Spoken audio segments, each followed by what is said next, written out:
ज्योतिबा फूले गुलामगिरी लिख रहे थे कि हम आर्थिक रूप से गुलाम है। हमारे नायकों ने मंदिरों की लड़ाई नहीं लड़ी, ये मंदिर की लड़ाई लड़ाने वाले लोग 15% सवर्ण लोग हैं जो बहुजनों को यह समझाते हैं कि तुम हिंदू बनो।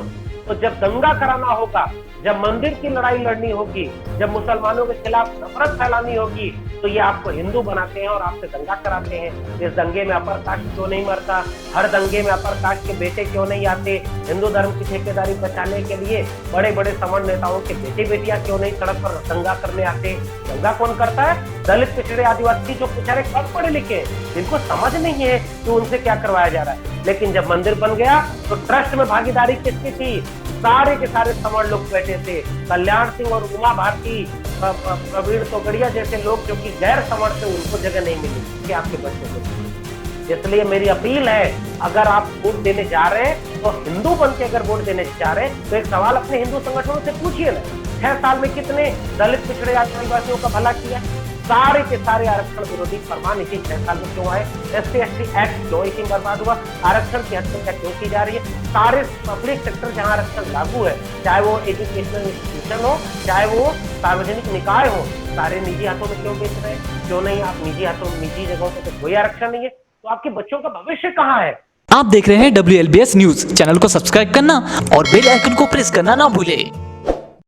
नमस्कार दोस्तों, जय भीम। मैं सुरेश आप सभी का स्वागत करता हूं। दोस्तों, जैसा कि आप जानते हैं, इस समय बिहार विधानसभा चुनाव की काफी तेज सरगर्मी चल रही है। वहां पर जो आप स्थिति देख रहे हैं, लोग कंफ्यूज हैं कि वहां पर आखिर होने क्या जा रहा है। तस्वीर साफ नजर नहीं आ रही है, लेकिन कई लोगों का दावा है कि महागठबंधन जीतेगा। कुछ लोग कह रहे हैं कि त्रिशंकु विधानसभा बनेगी। अलग अलग दावे आ रहे हैं, लेकिन सवाल यह है कि जो वहां का मतदाता है वो क्या करे, उसे किस दल को वोट देना चाहिए, किस महागठबंधन को वोट देना चाहिए, इस बारे में सोच रहे हैं मेरे ख्याल से। तो हमारे बीच में है इसी विषय पर अपने बेबाक टिप्पणी करने वाले, अपने विचार रखने वाले एक सोशल एक्टिविस्ट और साथ में असिस्टेंट प्रोफेसर भी हैं, लक्ष्मण यादव जी, जो विभिन्न ऐसे मुद्दों पर अपनी बेबाक टिप्पणियों के लिए जाने जाते हैं और खासकर जो बहुजन समाज की जो राजनीति है या बहुजन समाज की जो दिशा और दशा होनी चाहिए उस पर भी बोलते हैं। तो सबसे पहले तो मैं उनसे उनका स्वागत करता हूं और फिर उनसे हम श्रृंखलाबद्ध चर्चा करेंगे। सर, आपका बहुत बहुत स्वागत है हमारे इस चैनल में। बहुत बहुत धन्यवाद सुरेश जी। सर, मैं सबसे पहले तो ये जानना चाहता हूं कि आपका मैंने एक फेसबुक लाइव देखा था, वो वीडियो हमने अपने चैनल पे भी अपलोड किया। कई लोग का सवाल ये है कि आप महागठबंधन का कहीं ना कहीं पक्ष कर रहे हैं, समर्थन कर रहे हैं, जबकि आप सामाजिक न्याय की बात करते हैं। अगर आप सामाजिक न्याय की बात करते हैं तो आपको हो सकता है कि जो बसपा और जो उपेंद्र कुशवाहा जी और उनके साथ कुछ अन्य दलों का भी गठबंधन है, या फिर आप अगर निष्पक्ष बात करते तो आप ये कह सकते थे कि महागठबंधन और ये उपेंद्र कुशवाहा, इस प्रकार से सारे गठबंधन एक होकर अगर चुनाव लड़ते तो ज्यादा अच्छा परिणाम होता है।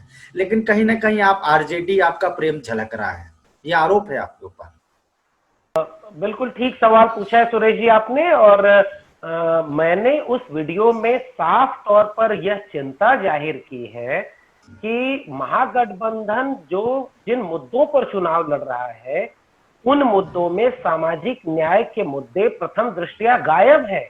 जो तेजस्वी यादव 2019 के लोकसभा चुनाव तक सबसे मुखर राजनेता इस रूप में थे कि वो 10% EWS आरक्षण का विरोध करते हुए 85% बहुजनों को 85% आरक्षण देने की बात करते थे।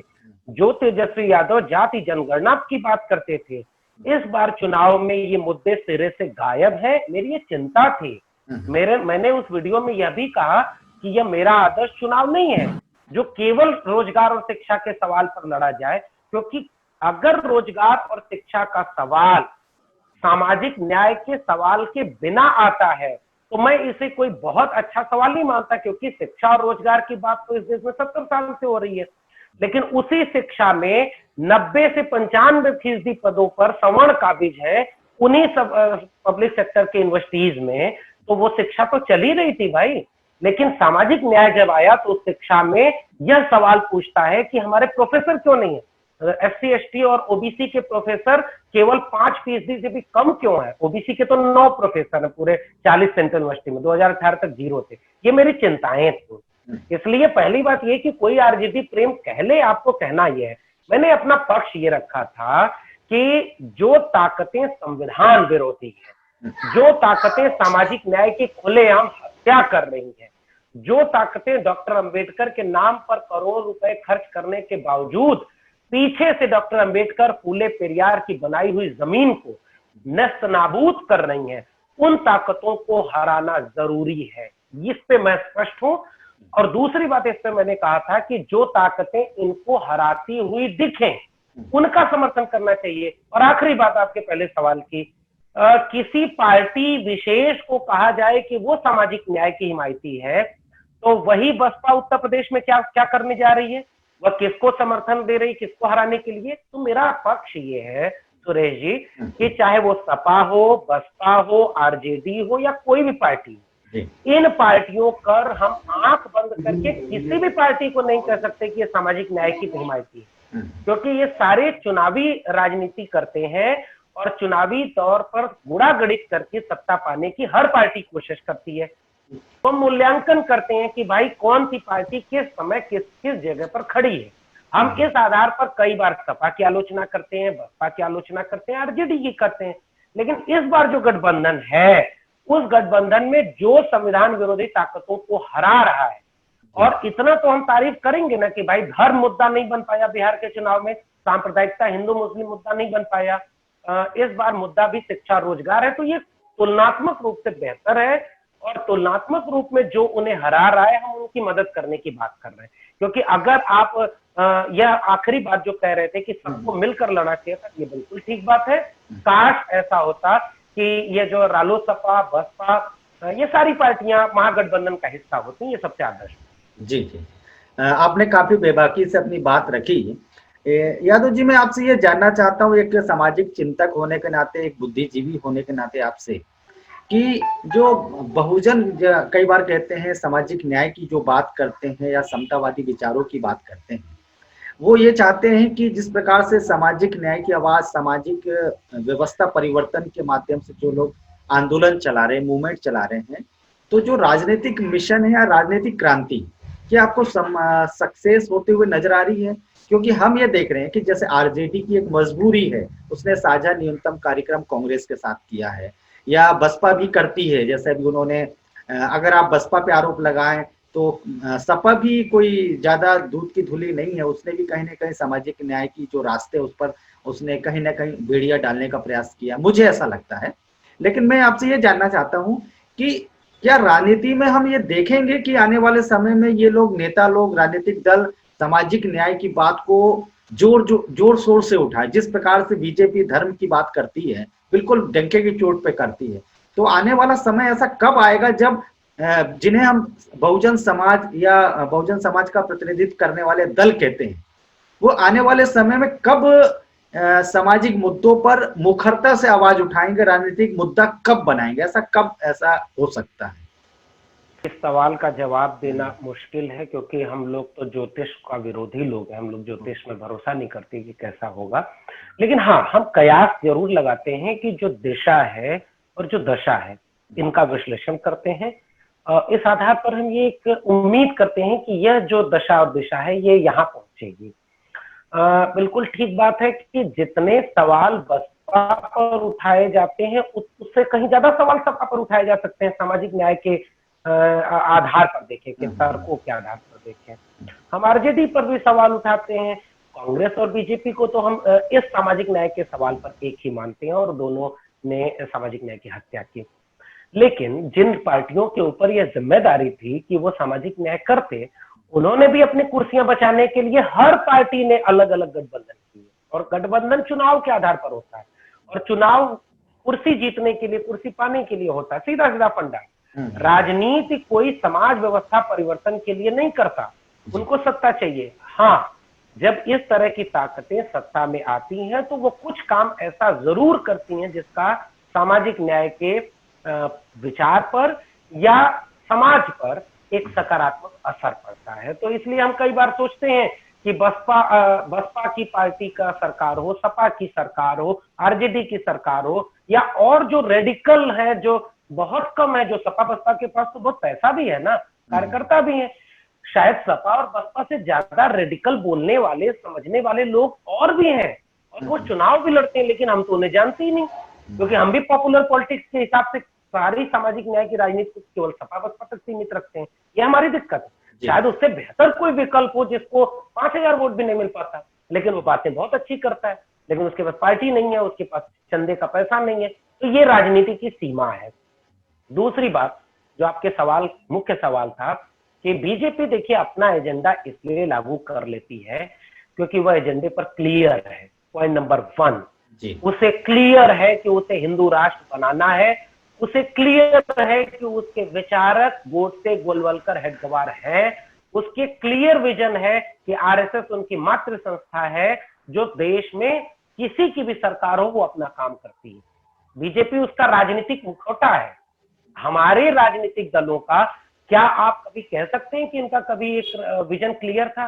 चाहे वो क्यों ना सपा हो, क्यों ना बसपा हो, क्यों ना आरजेडी हो, ये लोग एक चेहरे के पीछे अपना वह राजनीतिक साठगांठ भी रखते हैं, क्योंकि ये चुनावी दल है, इनको कुर्सी जीतनी है, एक दूसरे का विरोध भी करते हैं। आखिरी बात इस सवाल की ये है कि इन सारे राजनीतिक दलों ने वह काम नहीं किया जो इनको प्राथमिक तौर पर करना चाहिए था। सपा बसपा आरजेडी की सरकारें बनी हो, इनके दर्जनों शानदार काम है जिनको हम एहतराम के साथ स्वीकार करते हैं, चाहे वो सपा की हो, बसपा की हो, आरजेडी की हो। लेकिन यहां हम इनकी आलोचना करते हैं कि आपने समाज को तैयार करने में कोई बहुत बड़ा काम नहीं किया। आपने स्कूली शिक्षा नहीं बदल के रख दी।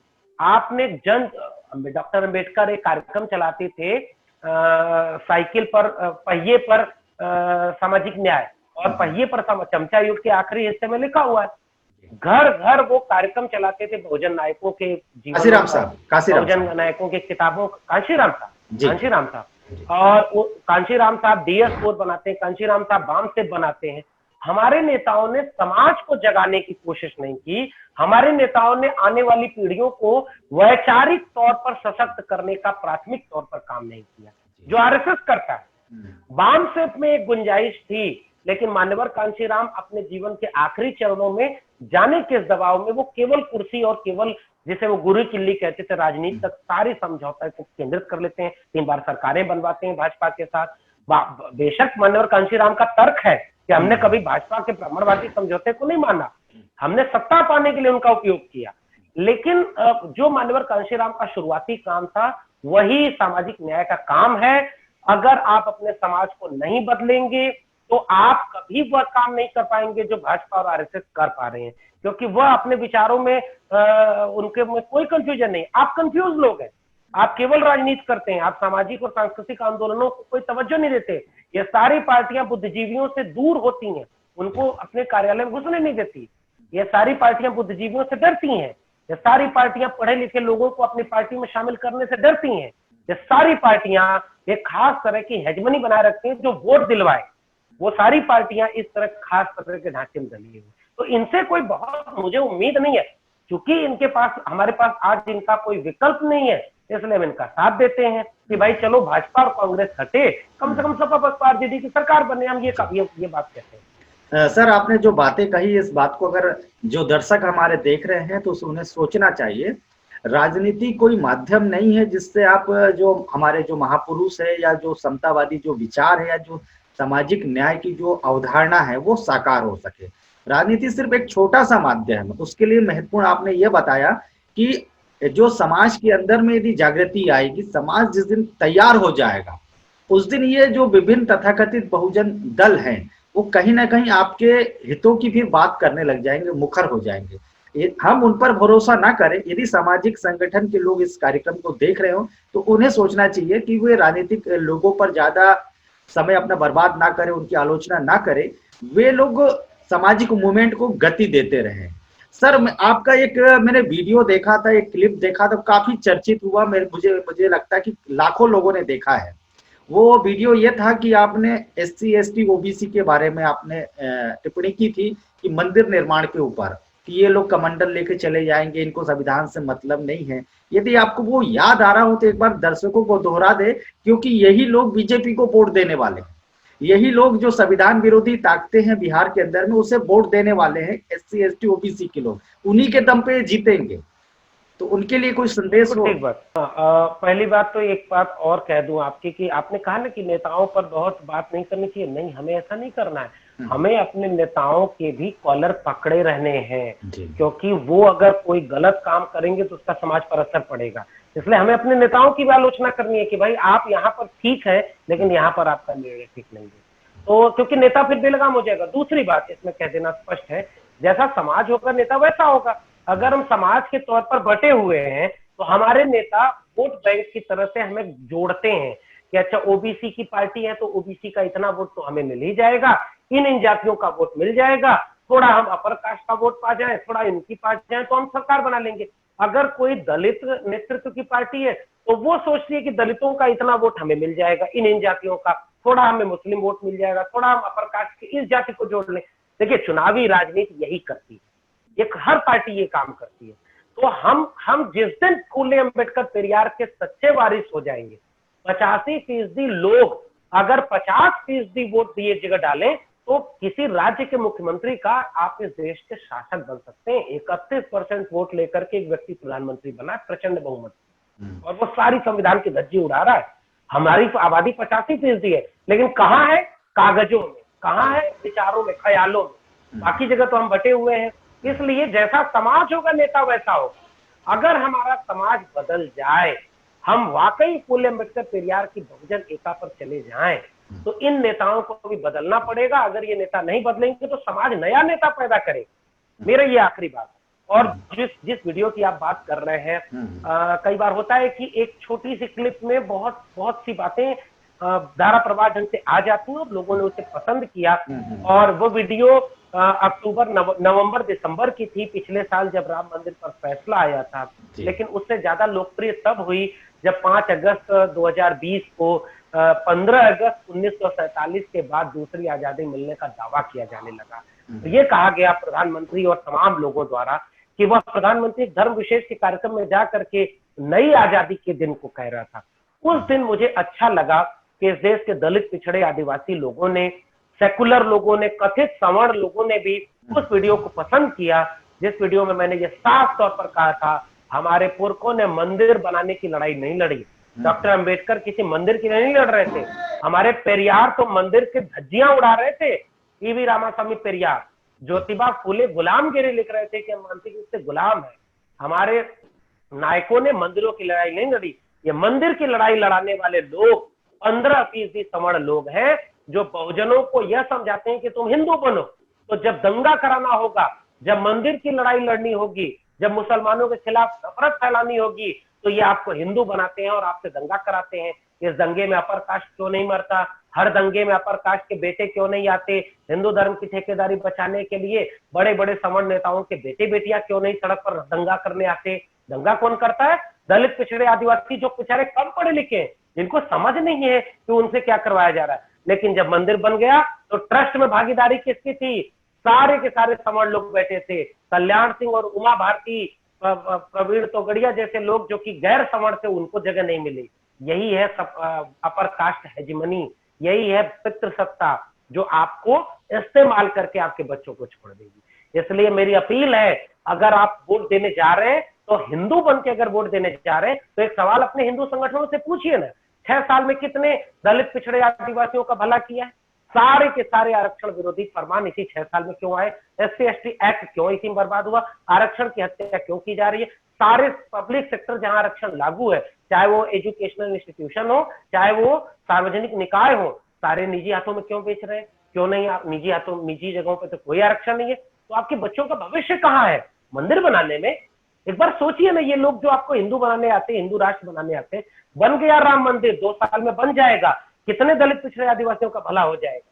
ये सवाल मेरा है। इसलिए आप वोट देने अगर जा रहे हैं और आप वोट नहीं भी दे रहे हैं, आप अपने घरों में बैठकर जहरीले टीवी चैनल देखते हैं और आप एक बार सवाल क्यों नहीं पूछते कि ब्यूरोक्रेसी में कितने दलित पिछड़े पहुंचे, मीडिया में कितने दलित पिछड़े हैं, जहां जुडिशरी है वहां कितने दलित पिछड़े हैं? आपके लोग कहीं है नहीं, और आप केवल छद्म हिंदुत्व के शिकार हो रहे हैं। इसलिए मेरी अपील है आप लोगों से, अरे एक बार अपने नायकों को पढ़िए। गोडसे गोलवलकर हेडगवार आपके नायक नहीं है, फूले अंबेडकर पेरियार आपके नायक है। इसलिए हम बार बार ये अपील करेंगे कि समाज बदलिए, देश बदलेगा। अगर आप नहीं बदलेंगे तो केवल इस्तेमाल किए जाएंगे और आपके बच्चे फिर ऐसी जगह पे छोड़ दिए जाएंगे जहां न उनके पास शिक्षा होगी, न रोजगार होगा, न सामाजिक सद्भाव होगा, न न्याय होगा। जी जी धन्यवाद। जी, आपने बहुत ही महत्वपूर्ण बात कही।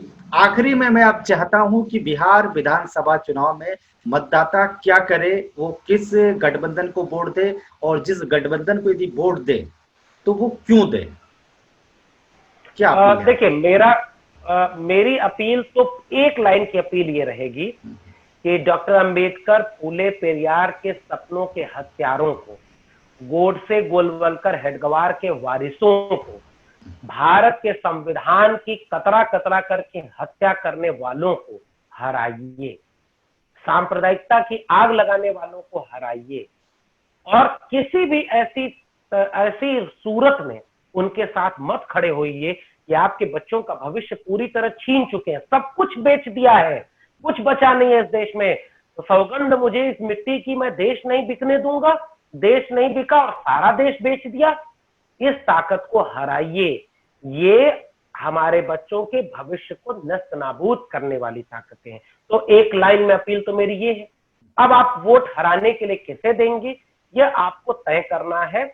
मेरी अपील ये रहेगी कि जो उनमें भी सबसे ज्यादा न्यायप्रिय लगे, जो सबसे तार्किक लगे, जो जीतता हुआ लगे, हर सीट पर अलग अलग हो सकता है, इसलिए मेरी अपील ये रहेगी, वो आप तय करें किस पार्टी को वोट देना है। लेकिन एक लाइन का मेरा संदेश ये रहेगा, जिसको नहीं देना है उसको क्लियर रखिएगा। वो नीतीश कुमार की पार्टी, वो भारतीय जनता पार्टी, ये दोनों ने मिलकर के जो अलायंस बनाया, ये क्या था? ये दोनों ने मिलकर के बदनाम किया है पूरे सामाजिक न्याय को और आपके बच्चों के भविष्य को कुचल कर रख दिया है। इनको हराएं, यही मेरी अपील है।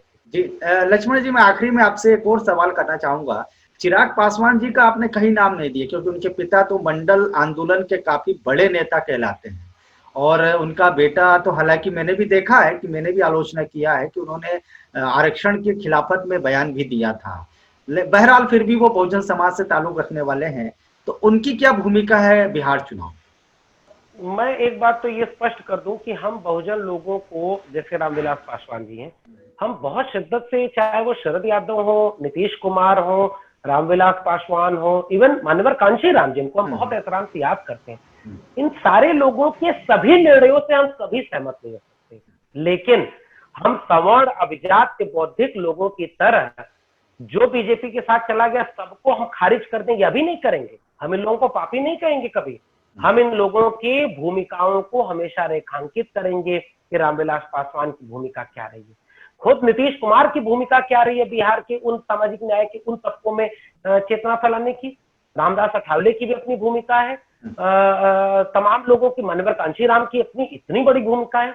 लेकिन हाँ, हम ये जरूर कहेंगे कि उनके कई निर्णयों से हम सहमत नहीं होते, लेकिन उसका अर्थ हमारा ब्राह्मणवादी भाषा नहीं होगी कि वो कहते हैं कि उनके लिए, उनकी नजर में सारे चारा चोर केवल लालू है और जगन्नाथ मिश्रा कहाँ गए भाई, और तमाम भ्रष्टाचारी, बलात्कारी आज कैबिनेट मिनिस्टर बने बैठे हैं और इन लोगों से हम सर्टिफिकेट लेंगे कि हम रामविलास पासवान की आलोचना करें और लालू प्रसाद की आलोचना करें। हम तुम्हारे तर्कों और तुम्हारे जमीन पर नहीं करेंगे, हमारे पास अपनी जमीन है, वो सामाजिक न्याय की जमीन। दूसरी बात कि रामविलास पासवान ने जो भूमिका निभाई है वो पूरे सैल्यूट करने वाली भूमिका है। लेकिन अब अगर केवल रामविलास पासवान का कोई पुत्र है, इस नाम पर हम उनको सामाजिक न्याय का नेता माने, मैं थोड़ा इसमें असहज होता हूँ। आपने बिल्कुल वह बात कही थी जो मैं कहने वाला था कि वो आर्थिक आधार पर आरक्षण की बात करते हैं। वो कहते हैं कि गरीब तो ब्राह्मण भी है, हल चलाता ब्राह्मण भी है, ब्राह्मण को आरक्षण मिलना चाहिए तो दे तो दिया ईडब्ल्यूएस आरक्षण। लेकिन अगर आरक्षण की बुनियादी सिद्धांत आप जानते तो आप कहते कि ये तो बाबा साहब के सपनों की हत्या है। मेरी नजर में अगर सामाजिक न्याय की कोई कसौटी है तो फूले, अंबेडकर, पेरियार है। उनके विचारों पर जितनी दूर जो चलता है हम उसको एहतराम के साथ सैल्यूट करते हैं। जो उनके विचारों का वो बेचता है कुर्सी के लिए, अपनी सत्ता के लिए, हम वहां उसकी आलोचना करेंगे। तो इसलिए मैंने उनका नाम बहुत नहीं लिया, क्योंकि अब उनकी वो कोई बहुत खास भूमिका मुझे नहीं नजर आ रही है। हाँ, मैंने यह नाम लिया कि आप उन ताकतों को चिन्हित करिए जो आज भी है। वो तो किसका हनुमान अपने को बता रहे हैं चिराग पासवान जी, तो जब आप हनुमान बन गए तो फिर राम की सेवा करिए, फिर हम आपके साथ नहीं खड़े। सीधा सा मेरा स्पष्ट। लक्ष्मण जी, आपने बहुत ही बेबाकी से अपनी बातें रखी और निश्चित रूप से बहुत ही प्रभावी ढंग से अपनी बातों को दर्शकों को समझाने का प्रयास किया है। आप हमारे बीच में आए, और हम चाहेंगे ऐसे बहुत सारे मुद्दे आते रहते हैं, आपको हम बुलाएं तो आप हमारे दर्शकों के बीच में अवश्य आए। धन्यवाद, थैंक यू। बिल्कुल, बहुत बहुत धन्यवाद सुरेश जी आपका, और जरूर हम लोग मिलेंगे। जी। शुक्रिया।